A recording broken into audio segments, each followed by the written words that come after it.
All right. I guess I'm really telling this story online. So this story, it is based on a true story, and it was fuck. Okay, so for starters, I'm banned on Tinder. I think there were like fake accounts of me online, and then someone reported it, and now I'm actually banned, so I can't get girls anymore. So that's why I have to use an alternative.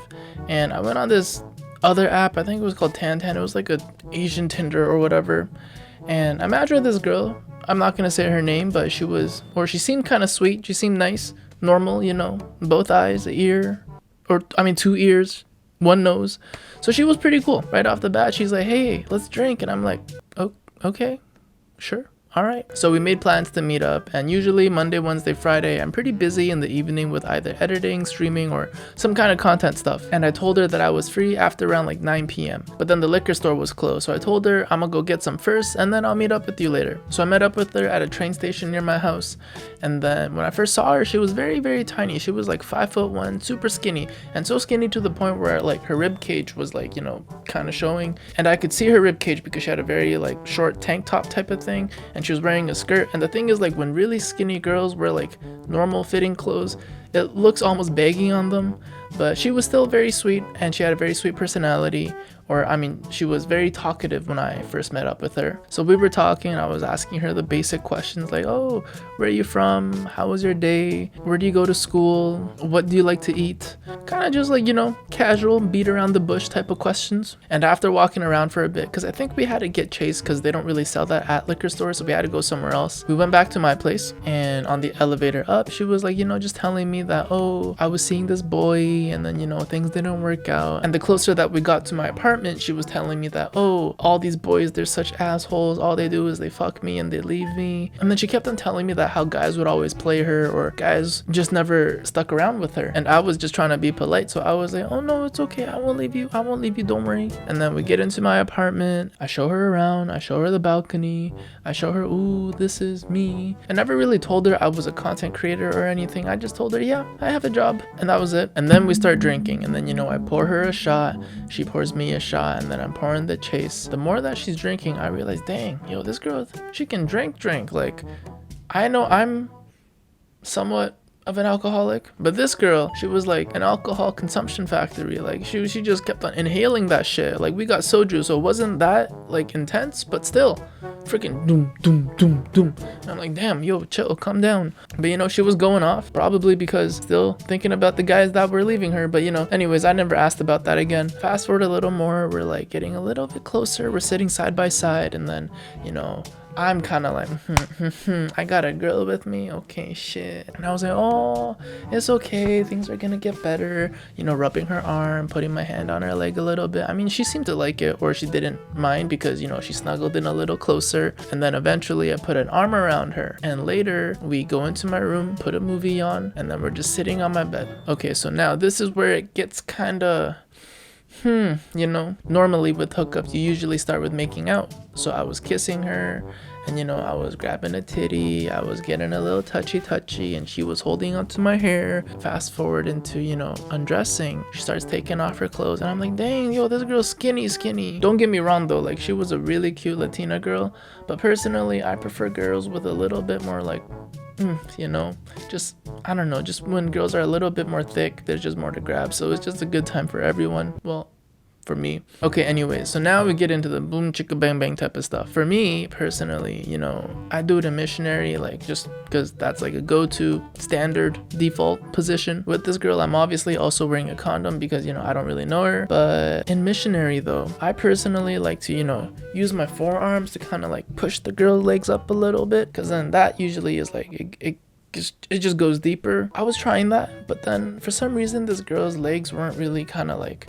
going up. They were just kind of like stuck at a 90-degree bent, so I couldn't really like push any further. And then I asked her, I was like, "Hey, are you okay?" And she was like, yeah. "Oh, I'm just not flexible, don't worry, it's okay." And then I'm like, "Oh, okay, cool." So in my head I was like, damn, okay, she's not that flexible, maybe I shouldn't be like too rough or something. And then I was thinking, okay, what's another good position? Hey, how about you get on top? But the thing is, like, when a girl is on top and she's not really that flexible, so when a girl's flexible, they can kind of like go down more on, you know, the guy. But then with her, if they're like stuck, it doesn't really go down because it doesn't like kind of spread. Anyways, it was just kind of like, oh, okay, have fun, take it out for a spin, you know, like I kind of just laid there just so that, you know, she could get her nut. After a while, I was like, hey, let's try this other position. So this one is called the prone bone position. This is the one where the girl, she's lying on her tummy, her legs are together, she just kind of like a pencil laying on your bed face down.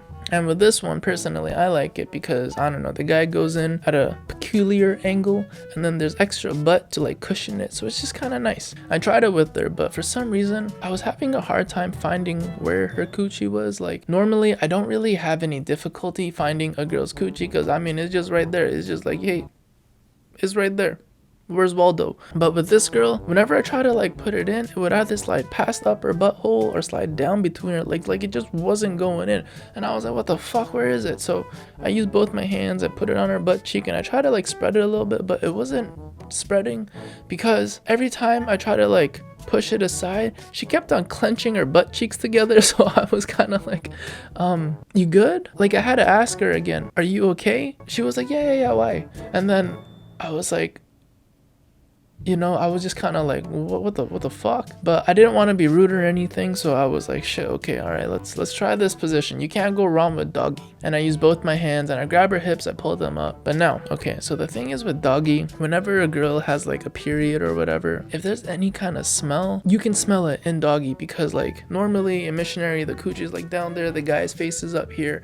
But in doggy, it's kind of like parallel with coochie and face. And now, the moment I brought her hips up, the most nasty, disgusting, putrid smell rose from her coochie. It was like fucking sushi that's been marinated out in the heat wave for like 3 days. Like, it was just so bad. It was just gross. And then I was immediately turned off. I was like, I can't do this. But I didn't say that, obviously. I just kind of like thought it to myself. So instead I told her, hey, I'm really tired. I don't think I can really finish, but I mean, you want to finish the movie? And then she was like, yeah, it's okay. You want me to just suck you off instead? And I was like, yeah, sure, okay. So now we're laying in bed and I'm getting some head. Oh, that rhymed. But the thing was, this girl, she kept on doing this with her teeth, like she kept on using her lips to cover her teeth. Like, I get the intention. You don't want, you know, a guy to feel the teeth. But sometimes, you know, guys just prefer, you know, push your lips out, stick your tongue out, and just kind of, you know. For me, it just kind of felt like I was getting head from like rubber dentures. And also midway through giving me head, she was like, oh, is it good? And I'm like, yeah, it's fine. Yeah, it's good. Don't worry. But in my head, I was just laying there like, oh, wow, okay, I guess we're going to continue this. And then eventually I was like, wait. So I told her to come up and then I was like, hey, spit on it. And then eventually I just kind of nutted myself while she spat on it. So it was okay. I mean, I still got my nut, so whatever. And then afterwards, you know, we're starting the movie because, you know, we never actually, you know, started it, never really made it past the first 10 minutes. So we were on the opening credits still. And maybe 20 minutes into the movie, all of a sudden she's like, hey, Kev, so have you ever had your ass ate? And I'm like, what? I was like, what the did I hear that right? And then I said, no, I haven't, but do you want to? And then she said, I mean, I don't mind. And now I'm thinking, like really thinking, is today gonna be the day I let a girl eat my ass? Because I've never had it before, and this is like a rare opportunity that, you know, I don't really get the chance to have this happen. So I'm thinking, do I really want this girl to eat my ass today? But then after thinking for another like 0.3 seconds, I was like, nah, I can't. I don't want this girl to eat my ass. After the fucking heat wave sushi that traumatized me, I don't really want to, you know, do anything else with this girl anymore. So I told her, you know, maybe not today, maybe next time. It's okay. Now we both eventually fall asleep.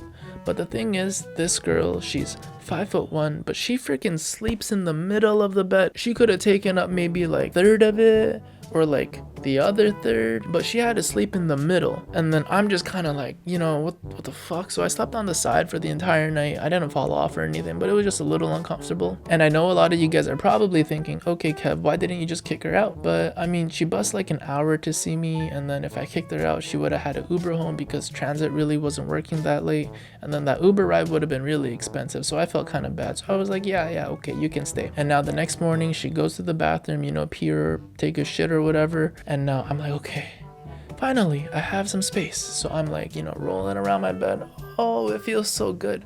But then all of a sudden I grab onto my blankets and I'm like, wait, what the? So apparently this girl and her nasty ass leaky coochie freaking slept naked on my bed, hugging my blanket between her legs. And now my blanket smells like her smelly coochie. And after she left, I freaking ran back to my apartment, stripped all of my bed sheets and washed everything immediately. No hesitation. Like, it was, I just didn't want that lingering smell on my bed sheets anymore. And then I never really talked to her ever again.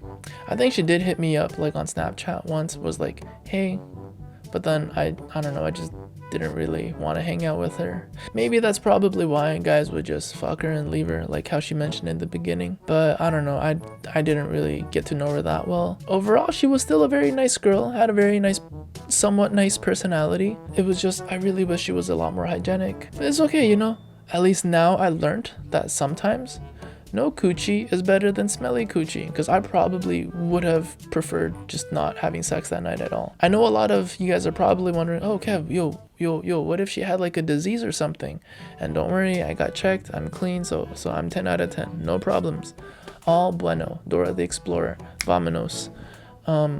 Shit, that probably didn't make sense. So yeah, that's that story. I think after that whole experience, I'm probably not gonna do random hookups like that frequently or that easily anymore, because fuck man, that was not worth it. Was definitely not worth it. I guess that's gonna be the end of today's story. So everyone, thank you for watching. I'll see you next time. Stay down bad. Peace. Yeah, a little bit of a voice ASMR for you guys. Okay, that's enough ASMR. Alright, bye-bye.